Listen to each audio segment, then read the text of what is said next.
I am Ferdinand Marcos, and I am the President of the Republic of the Philippines. I stand today on behalf of 110 million Filipinos. Hello people and hello universe, it's me again. Shout out sa inyo mga kababayan. Hello sa mga Marcos loyalists and supporters. Ayan. But anyway guys, mayroon tayong upload videos and this is good news for everybody. Especially guys sa mga magsasaka. Sa mga lugar na babanggitin natin ay maganda ito. At ito po ang pinakamaganda sa Marcos administration. Sa pamumuno ni Pangulong Marcos Jr. and through the Department of Agriculture, talagang maganda at nakatutok siya talaga sa mga magsasaka. Alam nyo po ang gobyerno na ito. Pagdating sa mga magsasaka, to the rescue yan ang Pangulo. Alam po natin yan mga kababayan. Bakit? Ito. Basahin ko po sa inyo mga kababayan. So, ayan, sabi po ng remate, okay? 1.8 billion ayuda na ibigay ng DA sa mga magsasakang hagip ng El Nino. Well, alam nyo naman po ang sitwasyon natin ngayon, ano? Ang iba dyan, nagre-reklamo, wala tayong magagawa, yun ang buhay ng tao sa mundo. Okay? Ito nga, habang nagsasalita ako, habang nagkukontent ako, grabe ang init sa labas eh. Yung singaw pumapasok sa loob ng bahay, grabe, sobrang init. Pero guys, no, sobrang thank you rin kami kasi ang tubig namin dito sobra-sobra naman. Malapit kami sa ilog actually, ano. So dahil dito guys, sa ating mga magsasaka, talaga namang kudos sa Marcos administration and of course ang Department of Agriculture, siyempre kay Secretary Laurel. Talaga naman magaling yung secretary na ito, So dahil dito mga kababayan, and shout out sa mga magsasaka out there, okay? Ang sinabi dito, basahin po natin para kompleto Ricardo, no? Salamat sa remati, no?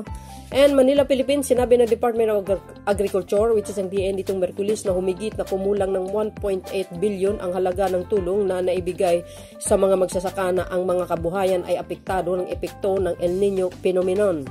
Ayon sa pinakahuling bulletin ng Disaster Risk Reduction and Management Operation Center ng DA, 1.6 billion sa kabuang halaga ng inilaan para sa tulong pinansyal sa Cagayan Valley at Mimorapa, Mindanao, Marinduque, Romblon at Palawan. Wow! Shout out sa mga taga lugar na binanggit ko. Yan ang lugar na talagang tinutulungan ng ating Pangulong Marcos Jr. through the Department of Agriculture Secretary Laurel. Anong sinabi? Namahagi din ang DA ng 17.65 million halaga ng mung beans hybrid rice seeds, corn seeds at fertilizer bukod sa iba pa, partikular sa Ilocos Region at Western Visayas. Ay wow, grabe. Iba ka talaga, PBBM. Ikaw na talaga ang sakalam. Ang sinabi po ng ating sources, ayan, no? Sinabi po dito, nagbigay ng kagawaran ng hybrid rice seeds na nagkakahalaga ng 7.87 million at fertilizer nagkakahalaga ng 7.63 million sa mga non-vulnerable areas sa Western Visayas at sa corn seeds na nagkakahalaga ng 1.16 million sa Ilocos Region para pag-maximize ng production upang mabayaran ang mga natamo ng pagkalugi, sinabi ng DA sa isang hiwalay na pahayag. So nakita nyo yan guys, ha? Yan ang sinasabi natin. Napakagaling talaga ng Marcos administration. Talagang nakatutok sa magsasaka. Number 1 priority ni PBBM yan guys, kasi sabi niya nga, ang magsasaka laging nagsusupply sa atin ng pagkain. Kaya unahin sila. Tama nga naman. So, actually guys, talagang masaya mga magsasaka ngayon, ha? Talagang buhos ang tulong sa kanila ng mahal na Pangulong Marcos Jr. Sabi rin dito guys, kasama rin sa iba pang mga intervention ang cloud seeding, operasyon pamamahagi ng 570 water pumps, pagpapababuti ng mga irigasyon ng mga kanal at daloy ng tubig, pamamahagi ng mga katutubong hayop at sari-saring alternatibong teknolohiya sa buhayan, pati na rin ang 10.20 milyon na halaga ng mga gawad na indemnification. Oh wow. Alam nyo guys, no?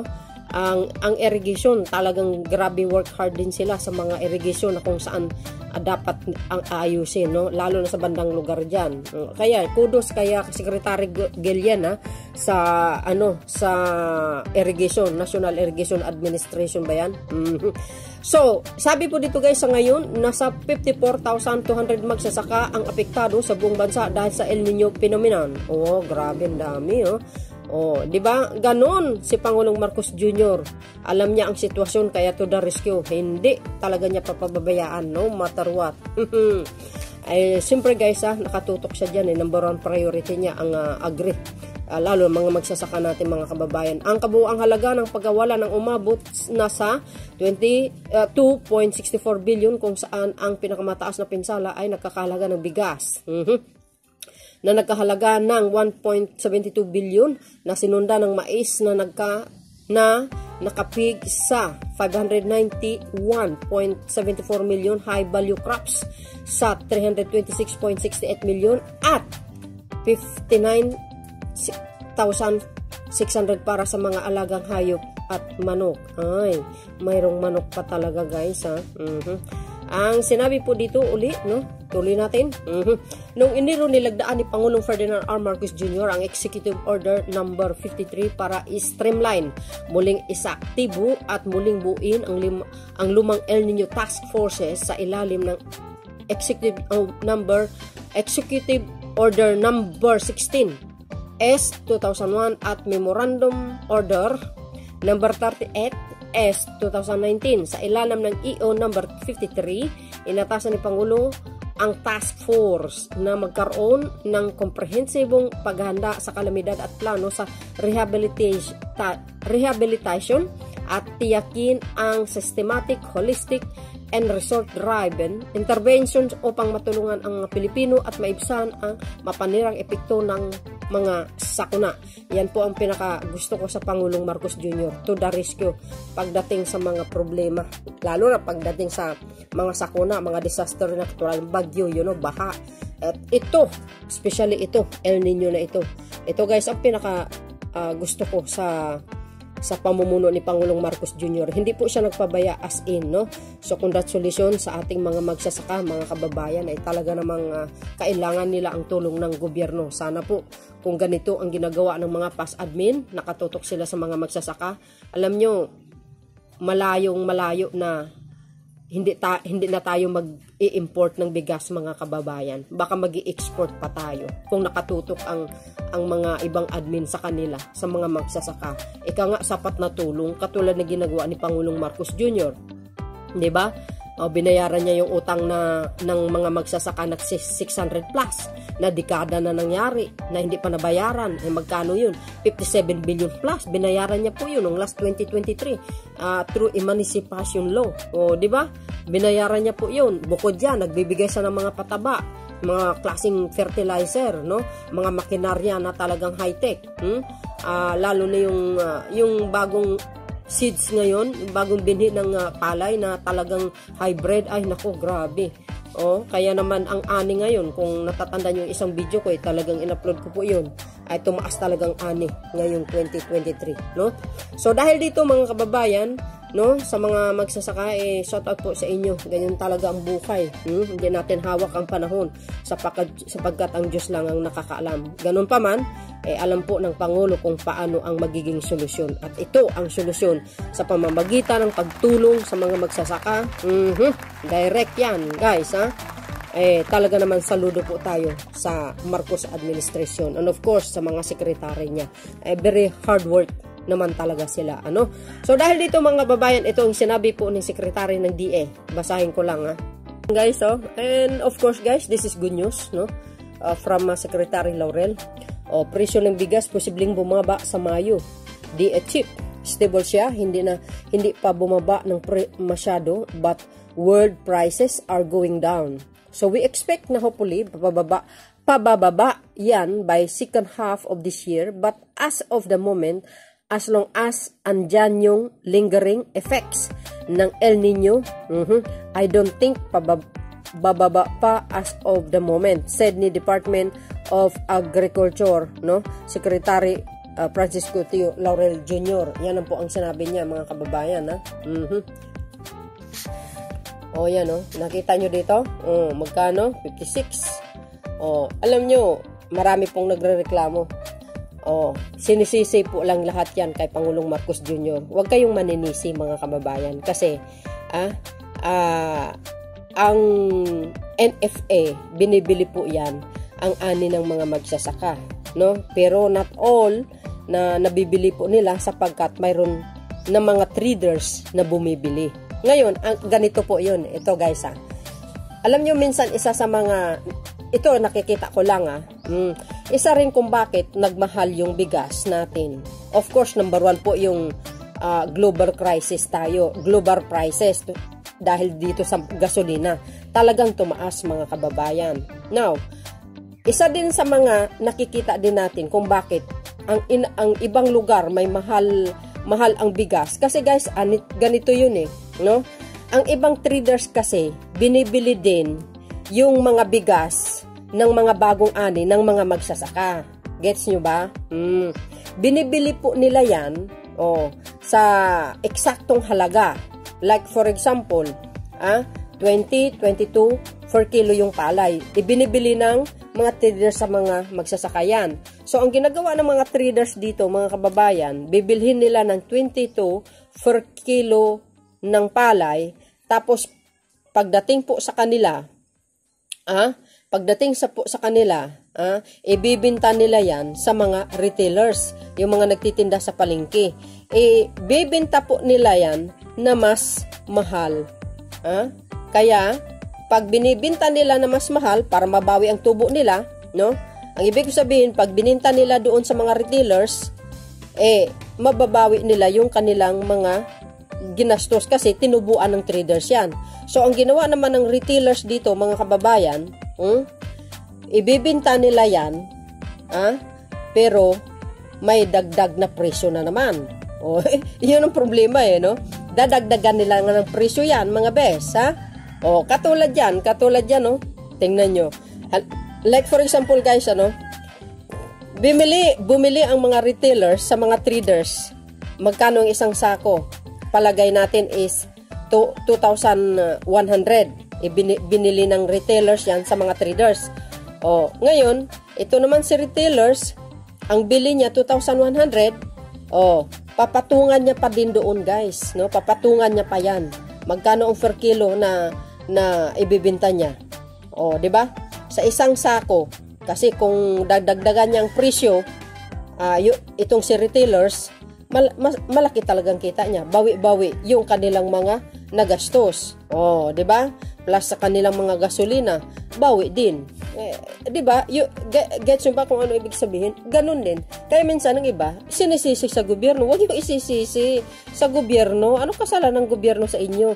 Bumabase lang sila sa tamang sa tamang paggastos at doon lang binabawi din ang kanilang mga tubo sa mga nagagastos nila. Ganun lang yung pagkakaintindi ko Kayo naman kasi lahat na lang ang problema isisisi kay Pangulong Marcos Jr. Lahat na lang isisisi. Pati ang Western Philippine Sea, isisisi kay Pangulong Marcos Jr. Samantalang kasalanan ni Digong yun, isisisi kay talagang Pangulong Marcos. Sabagay, walang naniniwala sa inyo sa mga patutsada nyo. Kasi alam naman namin si Pangulong Marcos Jr. gumagawa siya ng kabutihan at sinusolusyonan ng problema. Tulad na lang yan. Nasa El Nino tayo ngayon. To the rescue ang Pangulo sa mga magsasaka. Ganun lang kasimpliling itong sinabi Ilocano to, guys. Pero ito ang babasahin po natin. Ito.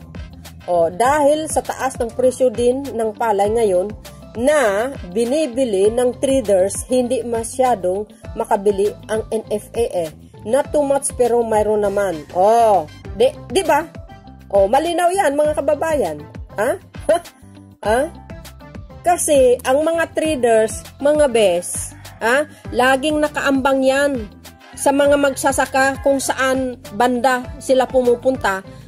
Magkakaroon sila ng pag-uusap. Kumbaga kinausap nila ang mga magsasaka na bibili namin yung palay nyo sa ganitong presyo. Yan po ang mga traders.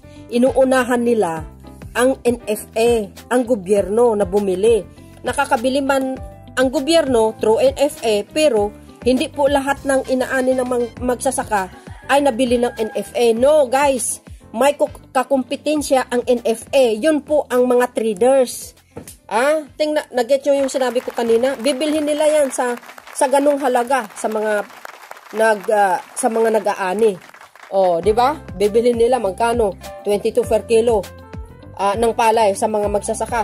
Ay, good price na yun, guys. Matutuwa mga magsasaka yan. Lalo na pag binili na ng 25 per kilo ang palay, mataas na yun, guys. Pagdating sa market, pagdating sa kanila, si traders, ibibinta nila ngayon sa mga retailers, mataas na presyo. See? May patong na po yun. Nandoon na yung panggasolina nila, pinatong na nila na mas mataas. Ganon ang problema dito. Pagdating naman kay retailers at magtitinda sa palengke, another patong. Kaya yun, tumaas ang talagang bigas. Pero sa ganyang presyo, tingnan nyo, 56. Naku, afford na afford nyo yan, guys. Sa totoo lang, wag na kayong magreklamo. Yung alak nga, mas mahal eh. Magkano isang alak? Magkano isang pundador? Di ba 100 plus yan? Kayo naman, kayang afford na afford nyo bilhin yan. Kaya, kung magreklamo kayo, reklamuhin nyo yung sarili nyo. Magtrabaho kayo. Maghanap kayo ng extra job para hindi kayo masyadong reklamador. Nasa global crisis tayo ngayon. Nasa new generation tayo na ika nga nag-iiba ang takbo ng panahon, ika nga climate change. Hindi tayo pwedeng bumalik sa 1970s kasi ang per kilo ng bigas noon siguro 10 ang per kilo. Kung pwede lang baliktarin nyo ang panahon, back tayo in the past, pwede yun. Pero kaso hindi eh. Lumalakad tayong papunta ng malayo. Ibig sabihin yung years natin 2024, 2025, how much that 3,000 years? Magkano kilo ng bigas that time? Di ba? Kayo naman. So yun mga kababayan, ang aking latest update sa inyo. Ano pong masasabi nyo? Ako wala akong masasabi kasi naintindihan ko ang sitwasyon. Nasa global crisis tayo ngayon. Lalo't mataas ang gasolina. Di wow, wala tayong magagawa. Di ba? Di ba? Walang sinumang ang sisisihin nyo dito. Ang sisihin nyo kundi yung sarili nyo. Kasi tamad kayo magtrabaho, yun lang naman ang nagreklamo yung mga anti-Marcos eh. Kung ako sa inyo, sa mga anti-Marcos, nagrereklamo kayo, mahal ng bilihin, kausapin nyo yung mga traders, sabihin nyo sa kanila, ibenta nyo yung mga palay nyo, 5 piso per kilo sa mga retailers, ganon. Or else, kausapin nyo po ang mga nagsusupply ng mga gasolina sa buong mundo. Kausapin nyo sila, sabihin nyo, gawin nyo na lang piso ang per barilis. Para pagdating sa Pilipinas, 5 piso ang per kilo ng bigas. Kasi, ayan guys eh. Kasi masyado kayo reklamador eh. Demanding. Kaloka That, anyway, ganon talaga. Ganun talaga. So, survivor lang talaga tayo dito sa mundo, mga kababayan. Swerte ng mga mayayaman. Ipinanganak talaga na limpak-limpak ang salapi. Ang problema, yung katulad natin, talagang work hard dapat, no? So anyway, maraming salamat sa inyong watching and don't forget to like, hit the button bell para lagi kayo update sa aking mga upload videos. Bato-bato sa langit, ang tamaan wag magalit. Pag-inggit, pikit. Bakit? Nga. Diba? Babush! God bless Philippines!